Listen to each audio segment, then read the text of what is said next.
Assalamualaikum warahmatullahi wabarakatuh. Salam damai sejahtera untuk kita semua. Om Swastiastu, Namo Buddhaya, salam kebajikan. Jangan pernah melupakan sejarah atau jas merah. Wawancara Hartono Mardjono. Apa PDI Perjuangan masih berani voting? Selasa 5 Oktober, hari telah larut malam. Semua wakil rakyat yang hadir di ruang sidang utama DPR Senayan tampak sudah kelelahan. Bahkan sudah ada yang kembali ke hotelnya. Tadinya sebagian besar sudah sepakat bahwa pemilihan ketua DPR yang berlangsung malam itu akan diselesaikan melalui konsensus yang dicapai oleh wakil dari semua fraksi. Tapi begitu hasil konsensus itu diumumkan oleh Ketua Sementara DPR, Abdul Majid, tiba-tiba seorang anggota fraksi Partai Bulan Bintang (PBB), Hartono Mardjono, melakukan interupsi. Dengan suara lantang dan mimik wajah yang keras, pria berusia 62 tahun itu menolak konsensus tersebut. Hartono yang telah malang melintang selama lebih seperempat abad di parlemen itu mendesak agar pemilihan ketua DPR dilakukan melalui voting. Dengan berbagai argumen, akhirnya ia berhasil membatalkan konsensus tersebut. Aksi singa tua parlemen itu merupakan suatu fenomena dalam sejarah parlemen di Indonesia. Paling tidak itulah pertama kalinya seorang wakil rakyat dari fraksi kecil di DPR berhasil mengalahkan suara mayoritas. Tapi mengapa Hartono malam itu begitu ngotot diadakan voting? Apa sasaran dibalik interupsi tersebut? Pekan lalu wartawan Forum Tony Hasim dan Hannibal Wijayanta mewawancarai Hartono Mardjono. Berikut petikan wawancara tersebut. Mengapa Anda begitu ngotot agar pemilihan ketua DPR dilakukan dengan voting? Pertama, karena saya melihat ada upaya manipulasi dari pimpinan DPR sementara (Abdul Majid), seolah-olah konsensus itu merupakan kesepakatan dari seluruh anggota DPR. Padahal itu tidak betul. Kedua, dalam proses reformasi ini, saya ingin menumbuhkan suasana yang demokratis di parlemen. Selama 32 tahun Orde Baru dan juga di zaman Orde Lama, segala-galanya selalu dibungkus dengan konsensus. Menurut saya itu tidak bisa lagi. Kalau semuanya memang sepakat, ya silahkan konsensus. Tapi kalau ada satu anggota yang enggak setuju, ya voting dong. Kenapa sih takut voting? Apalagi itu menyangkut akan memutuskan nama-nama orang. Ketiga, saya melihat ada sementara anggota DPR yang terlalu mementingkan kepentingan politiknya sendiri. Mentang-mentang fraksinya menjadi 5 fraksi terbesar di DPR, mereka lupa ada fraksi lain yang tidak bisa berbuat apa-apa karena terhambat oleh tata tertib yang dibuat oleh DPR lama itu. Peraturan tersebut kan tidak fair. Yang keempat, saya melihat selama ini masyarakat dibodoh-bodohkan oleh public opinion makers yang selalu mengatakan bahwa pemilu dimenangkan oleh partai tertentu. Seolah-olah dengan 34% itu mereka bisa menentukan segalanya. Jabatan presiden harus dari mereka. Nah, saya ingin membuktikan bahwa 34% itu tidak menentukan segala-galanya. Ternyata dari voting kemarin terbukti 34% bukan segala-galanya. Itulah realita. bahwa pemilu dengan pemilihan presiden adalah suatu hal yang berbeda. Kalau maunya partai yang paling besar mendapat suara yang paling berhak sebagai presiden, seharusnya UUD 1945 diubah. Tapi mereka sendiri yang paling takut UUD 1900 diubahkan. Yang kelima, saya sakit betul waktu pimpinan sementara mengatakan seolah-olah dalam musyawarah mufakat ini semua anggota DPR sudah ikhlas. Nah, saya ingin membuktikan bahwa keikhlasan itu bohong. Buktinya, jangankan partai lain mendukung, dari partainya sendiri saja yang mendukung cuma 54, sedangkan yang 99 orang malah mendukung jago dari fraksi lain. Jadi mana yang ikhlas? Nyatanya hasil voting kok begitu. Keenam, saya melihat PDI Perjuangan selama ini selalu mengatakan seolah-olah dialah yang paling reformis, paling anti status quo, dan seenaknya saja menilai orang sebagai status quo atau anti reformasi. Bahkan waktu saya interupsi, salah seorang anggotanya ikut interupsi dan terlepas kata-kata, "Jangan memilih orang yang status quo, jangan memilih orang yang terlibat masa lalu." Jelas maksudnya adalah Akbar Tanjung.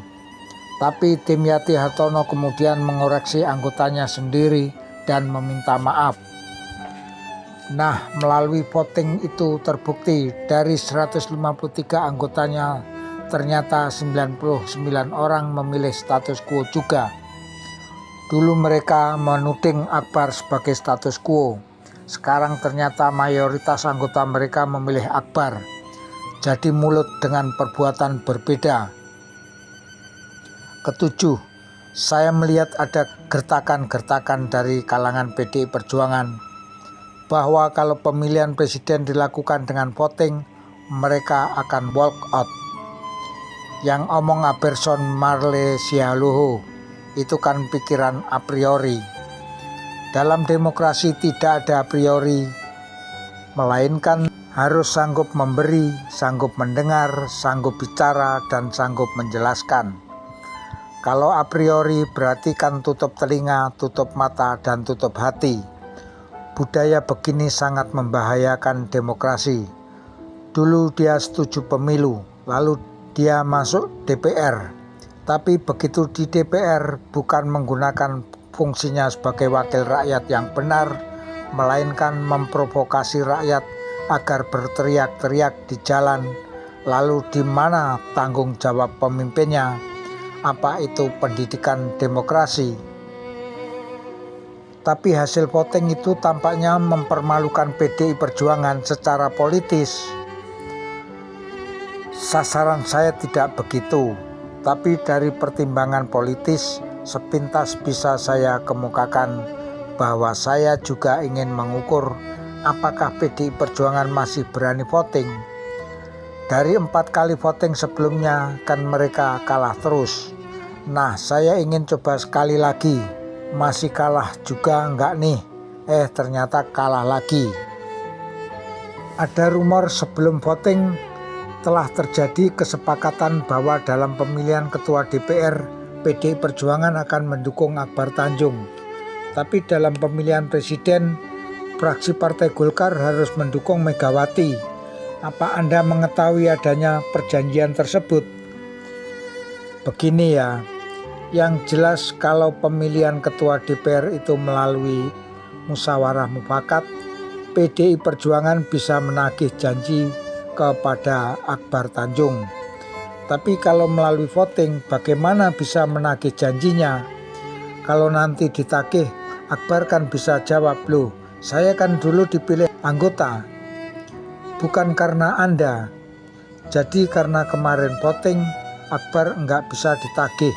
Tapi kalau melalui musyawarah mufakat bisa ditagih dia." Apa dalam pemilihan presiden nanti juga harus voting? Loh, tidak harus. Kalau calonnya tunggal, lain soal kan? Tapi dulu saya pernah bilang, masa pemilihan presiden kalah demokratis sama pemilihan lurah? Dalam pemilihan lurah, kalau calonnya tunggal kan ada kotak kosong. Kalau kita nggak setuju dengan calon lurah tersebut, kita pilih kotak kosong saja. Nah, maunya saya, kalau calon presiden tunggal, kita lakukan pemungutan suara seperti pemilihan lurah itu. Dalam 5 kali voting di MPR dan DPR, ternyata PDI Perjuangan kalah semua. Apakah berarti Megawati juga akan kalah dalam pemilihan presiden? Ya kalau tidak terpilih harus terima dong. Katanya mau demokrasi, jangan demokrasi dong. Kini ada 3 capres yang sama-sama kuat. Lantas PBB pilih yang mana? Pemilihan presiden ada waktunya. Kenapa saya harus bicara sekarang? Kami jelas punya pilihan, tapi ada waktunya nanti. Politik itu harus penuh perhitungan. Kenapa kemarin malam tiba-tiba saya interupsi? Sebetulnya saya sudah menghitung sebelumnya. Waktu mau memasuki sidang itu saya sudah tahu akan ada permainan. Sebagai politisi lama, saya kan sudah bisa membaca gelagat. Loh kok begini? Tapi saya tunggu waktu yang tepat. Nah, begitu ketua sementara mulai mau memanipulasi, baru saya omong. Jangan lupa, politisi itu selain mampu berasumsi dan mampu melakukan perhitungan yang cermat, juga harus tahu mencari momen yang tepat untuk bicara. Nah, demikian juga dalam soal pencalonan presiden, itu ada saatnya yang paling tepat. Tapi tampaknya fraksi PBB cenderung mendukung Habibie. Kalau Anda lihat itu benar ya silakan, kalau itu salah ya saya tidak bisa mengoreksi, itu hak Anda. Tapi kami tidak pernah mengungkap buru-buru apapun pilihan. Saya nggak mau seperti PDI Perjuangan, gembar-gembor sejak lama, nyatanya dalam pemilihan ketua DPR saja nggak memilih calonnya sendiri. Tapi dari 7 argumen yang Anda sebutkan tadi, tampaknya sudah jelas fraksi PBB tidak akan mendukung Megawati. Itu analisis Anda, bukan saya yang mengucapkan. Ada orang yang cerdas membaca itu, tapi ada juga yang tidak cerdas membacanya. Silahkan saja tafsirkan masing-masing. Banyak analis yang mengatakan pemilu 1999 adalah kekalahan kubu Islam. Tapi sekarang MPR dipegang Amin, DPR dipegang Akbar, yang dua-duanya berlatar belakang pergerakan Islam. Saya tidak setuju kalau pemilu lalu dibilang kekalahan Islam. Sebab kalau hasil pemilu 1955 dibandingkan dengan pemilu 1999, menurut saya lebih besar kekuatan Islam sekarang ini. Memang sekarang kekuatannya seolah-olah tercerai-berai, tapi hitung saja, di PAN 99,99% adalah Muslim. Di P3, PKB, PK, PBB juga jelas Muslim semua. Belum lagi PNU, PKU, PSII. Dan jangan lupa, di Golkar mayoritas juga Muslim. Hanya di PDI Perjuangan yang non-Muslimnya banyak. Jadi nggak benar kalau dibilang pemilu kemarin merupakan kekalahan Islam. Analis semacam itu kan muncul karena terlalu underestimate.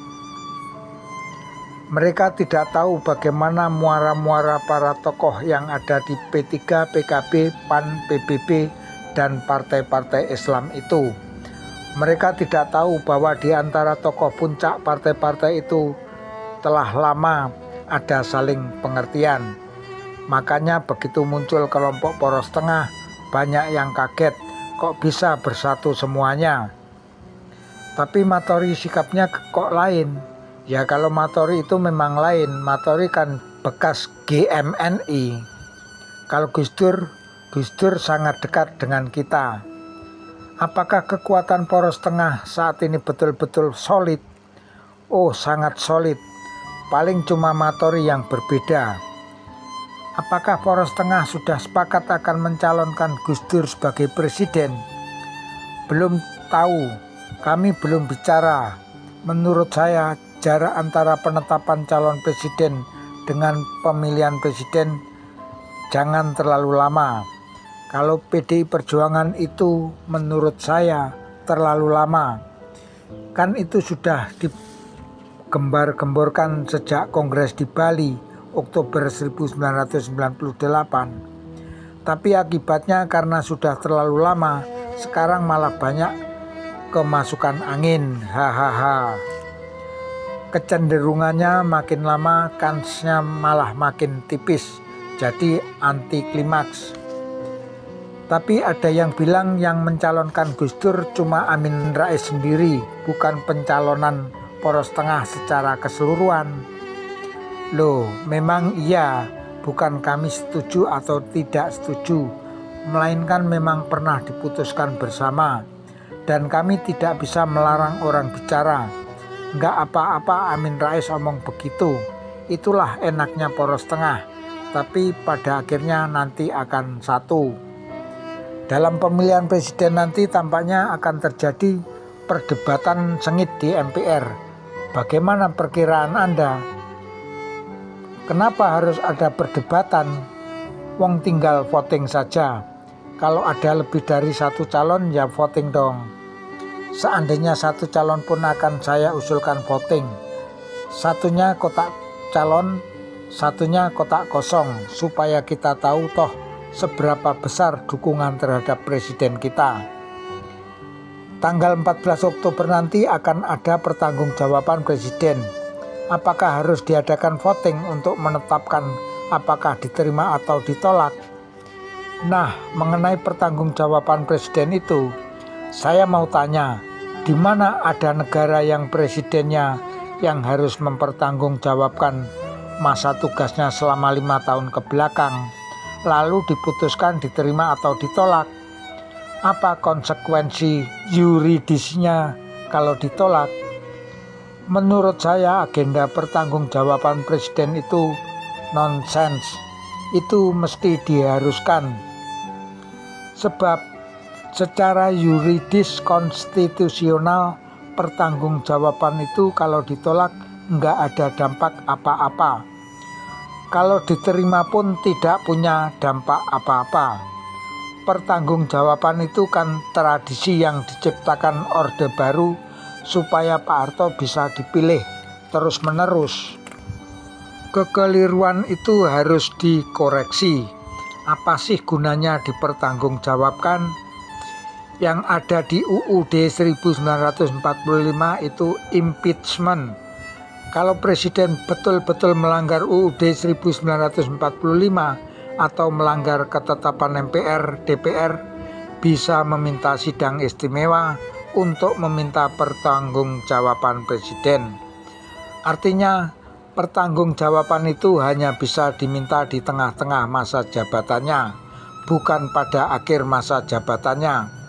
Kalau presiden mau kasih laporan di akhir masa jabatannya, boleh saja. Tapi kalau itu mau dinilai apakah bisa dipertanggungjawabkan atau tidak, ya nggak perlu. Toh tidak ada dampak apa-apa. Apa coba dampaknya? Wong setelah itu dia sudah berhenti kok jadi presiden. Lantas mengenai masalah Bank Bali, masalah Timur Timur, masalah Pak Harto itu bagaimana mempertanggungjawabkannya?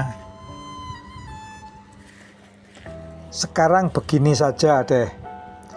Apapun pertanggungjawaban Presiden Habibie nanti, mau diterima atau ditolak, tapi kalau ternyata setelah itu ada fraksi yang mengajukan dia sebagai calon presiden, apa bisa ditolak?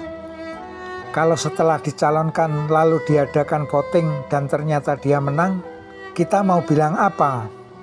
Kalau mengenai masalah Bank Bali itu misalnya Habibie terlibat, ya selesaikan secara yuridis dong.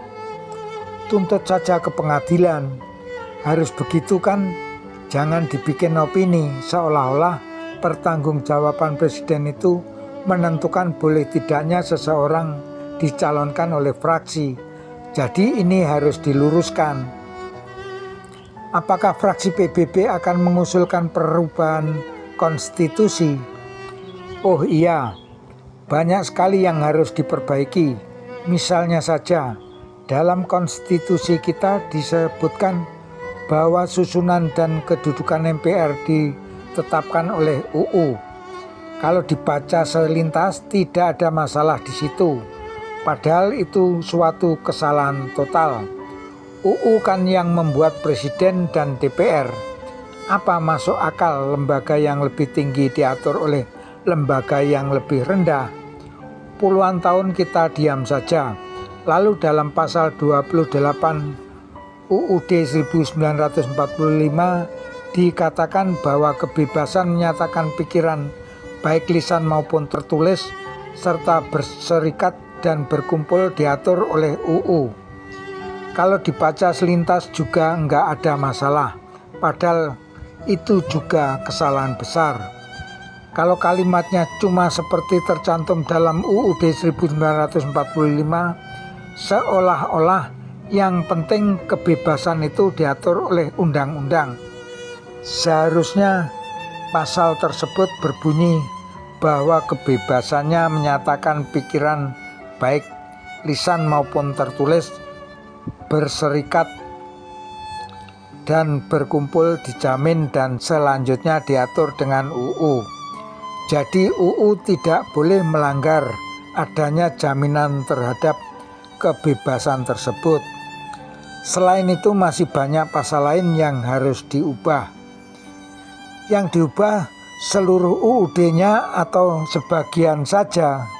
Kita cukup melakukan amandemen sajalah. Jadi begini ya, UUD 1945 itu kan terdiri dari pembukaan, batang tubuh, dan penjelasan. Nah, pembukaan itu kan disusun dengan melibatkan semua tokoh nasional dan memakan waktu berpuluh tahun. Bahkan melalui polemik dari tahun 30-an antara kekuatan Islam, nasionalis, dan lain-lain. Jadi persiapannya lama sekali. Karena itu pembukaan UUD 1945 itu sangat representatif, sangat aspiratif, dan filosofisnya bagus. Tapi batang tubuhnya disusun cuma kurang lebih 20 hari oleh PPKI. Bayangkan, wong MPR sekarang saja menyusun tata tertib selama berhari-hari, hasilnya begitu jeleknya. Apalagi dulu kita belum punya pengalaman dalam pemerintahan dan masih sedikit sekali lawyer. Jadi menurut saya dilihat dari substansinya, batang tubuh itu terlalu banyak mengandung kelemahan. Ada yang tidak jelas, ada yang kontroversial, anti pasal, dan ada yang tidak sinkron dengan pembukaan, malah banyak yang saling nabrak. Kalau begitu, penjelasannya juga harus diubah. Teks penjelasan UUD 1945 itu kan dibuat oleh Profesor Supomo sendiri, tidak pernah diputus melalui proses legal. Jadi sebetulnya penjelasan ini tidak ada. Tapi sekarang seolah-olah penjelasan inilah yang menjiwai pembukaan dan batang tubuh UUD 1945. Itu kan penjelasan subjektif Supomo. Padahal Supomo bukan ahli tata negara, melainkan ahli hukum adat. Makanya konsepnya tentang negara Indonesia adalah adat Jawa.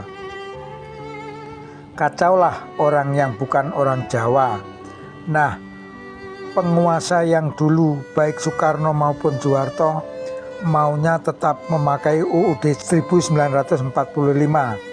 Sebab UUD itu memang menguntungkan siapapun yang jadi pemerintah. Siapapun presidennya tentu keenakan kalau menggunakan UUD 1945. Makanya kenapa PDI Perjuangan enggan mengamandemen UUD 1945, karena menurut hitungan mereka Megawatilah yang akan menang dalam pemilihan presiden. Tapi kalau yang jadi presiden orang lain, mereka pasti semangat sekali untuk mengubah. Forum Keadilan nomor 28, 17 Oktober 1999, halaman 86 hingga halaman 90.